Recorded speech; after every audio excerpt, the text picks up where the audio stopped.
Hey everyone, it's Coach Paul here from my Performance Center, and welcome to this week's Whiteboard Wednesday video. Today we'll be reviewing our speed school. So we'll be talking a little bit about why we decided that we need to incorporate sprint training into our programs and some of the considerations we made when building our sprinting programs. So we'll lead things off with the birth of speed school, or why we decided that we need to incorporate sprint training into our programs.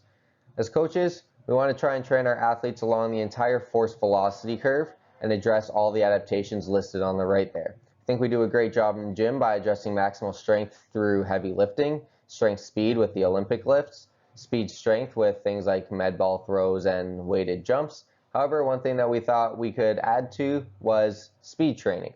So that's why we decided we need to start our speed school and incorporate a sprint training program. As an athlete, though, you might be wondering, well, why do I need to sprint? If I'm never hitting top speed in my sport, why does that matter? Put simply, if you can increase your maximal output, your operational output will also increase. In other words, if you can increase the maximal speed at which you can run, you will be able to increase the speeds that you can operate or work at within the confines of your sport. If you raise the ceiling, the floor will come with it. For example, if athlete A can run 10 meters per second at top speed, and athlete B can run 9 meters per second at top speed, and both athletes can accelerate to 90% of their top speed by 20 meters, athlete A will be running faster than athlete B in and around that 20-meter mark, which is a more sport-relevant distance. And another way to illustrate that would be by looking at this chart over here where we're comparing athlete A to athlete B. This time athlete B has the higher top speed than athlete A. Both athletes express top speed at 40 to 60 yards, which again, that might not be a distance that they sprint over their sport. However, their top speeds are still influencing what they're able to do, especially between 10 and 30 yards. So both athletes are able to accelerate from 0 to 10 yards at the same rate. However, athlete B with the higher top speed is able to express a higher speed at the 10, 20, and 30 yard mark while running, which will allow them to play their sport at a faster speed as well when operating within those distances. So now that we know why sprinting is important, we can go over some of the key components that we made sure to incorporate into our sprint training program. The first week we led off with 10, 20, and 40-yard dash assessments for our athletes. The purpose was not only to track progress throughout the program, but also these assessments will allow us to identify potential weak points within our athletes, which could help us drive our programming focus.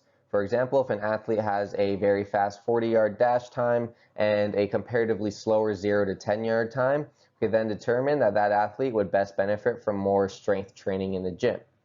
Another thing that we had to consider was the difference between acceleration and velocity.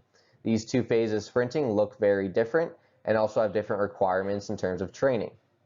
So what we decided to do is split up our training days between an acceleration focused day and a velocity focused day.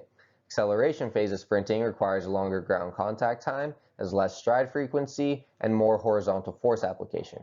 We would train this with exercises like resisted sprints or push-up starts.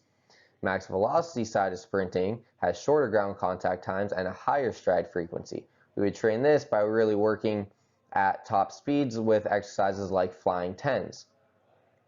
One important thing to note when doing max velocity training is that velocity is the stimulus. The speeds that you are hitting are the stimulus that will drive the adaptation.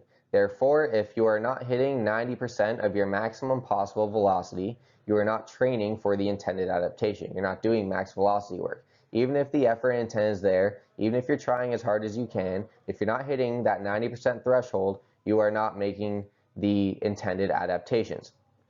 One thing to note that's very important with this is that you give your athletes enough rest. General rule that we followed is to give 1 minute of rest per every 10 yards of sprinting volume per rep.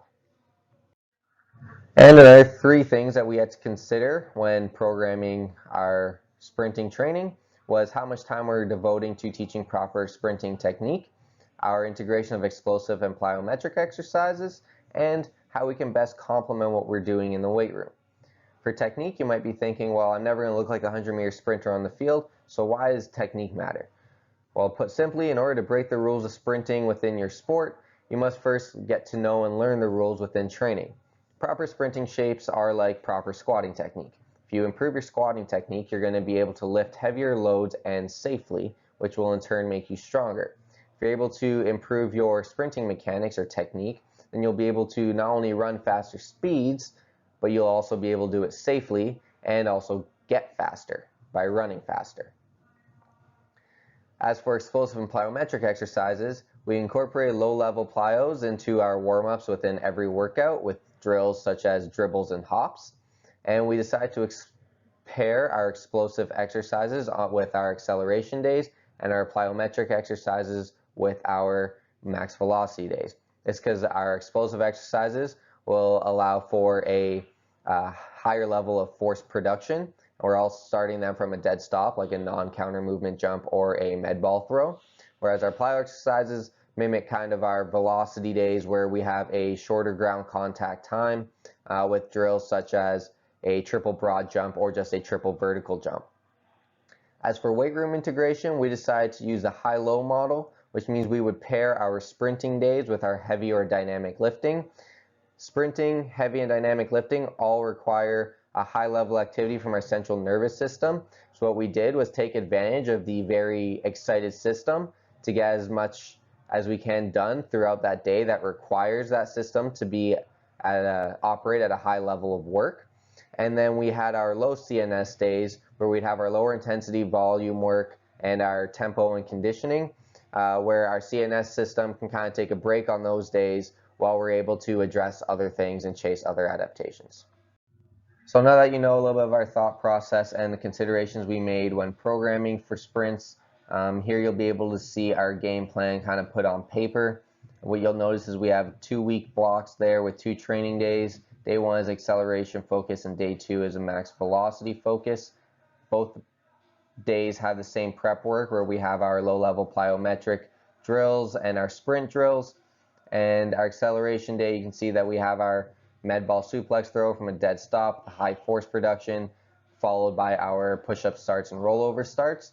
Whereas on our max velocity days, we have our plyometric exercise, which is our alternating bounds paired with our flying sprints. The big thing again with coaching through these workouts is to make sure that our athletes are fresh and are able to execute every rep at full speed, not just full intent. And then at the end, you can see we finished up with a little bit of multi-directional running.